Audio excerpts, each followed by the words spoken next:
Swali la kwanza nauliza, nasema tumesema kumekuwa na maombi mengi ambayo yametumwa. Je, GSM Tanzania Limited wamewashinda kitu gani haya makampuni mengine ambayo yaliomba yote tena? Si ndio bwana eh? Jibu la kwanza ambalo ni jibu rahisi. Wakati tumetangaza mchakato huu tuliweka pia na vigezo. Jibu la kwanza na jibu rahisi. Wakati tumetangaza mchakato huu tuliweka na vigezo. Kwa hiyo kwa uelewa wa kawaida aliyeshinda ni yule ambaye amekidhi vigezo ambavyo klabu ya Young Africans iliviweka.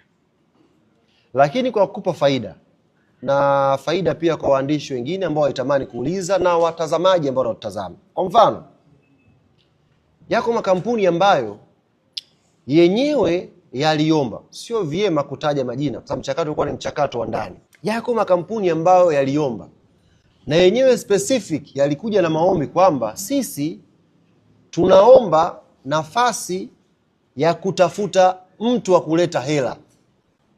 Yaani sio kama mnaelewa. Yaani kuna kampuni iliomba yenyewe specific tuipe dhamana ya kutafuta kampuni itakayokuja kujenga. Kwa lugha rahisi ya watoto wa mjini wanatumia neno kama winga hivi. Yaani mtu alikuja na ipo, sio kitu kibaya. Ipo kwamba mimi nina njia zangu za kupata kampuni ambayo inaweza kuleta hela hapa.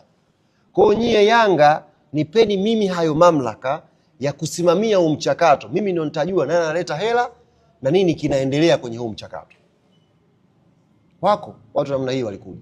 Lakini pia iko taasisi moja ilikuja hapa ikasema yenyewe huu mchakato huu wa uwanja inataka kuja kuchangia kwenye kuweka LED, zile mbao za matangazo za kielektroniki za uwanjani zote, tuingie nayo mkataba. Uwanja ukishakamilika yenyewe inakata cross kwa bana, kwenye huu makubaliano ya huu mwekezaji anayeshinda, whoever mtakayemchagua, mimi nataka mnipe kipande hiki tu cha kuweka mabango yangu ya kielektroniki uwanjani, alafu mimi na nyie tutazungumza kuhusu hiyo biashara.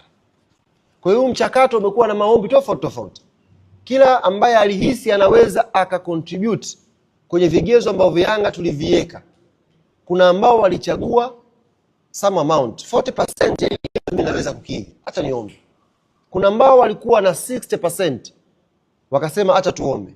Na kuna ambao walikuwa ni 100%, yani wamequalify, hela wanayo, uzoefu wa miradi hiyo ujenzi wanao, hawahitaji middleman kwenye kufanya hilo jambo. Wanachohitaji ni klabu yao kuwapa dhamana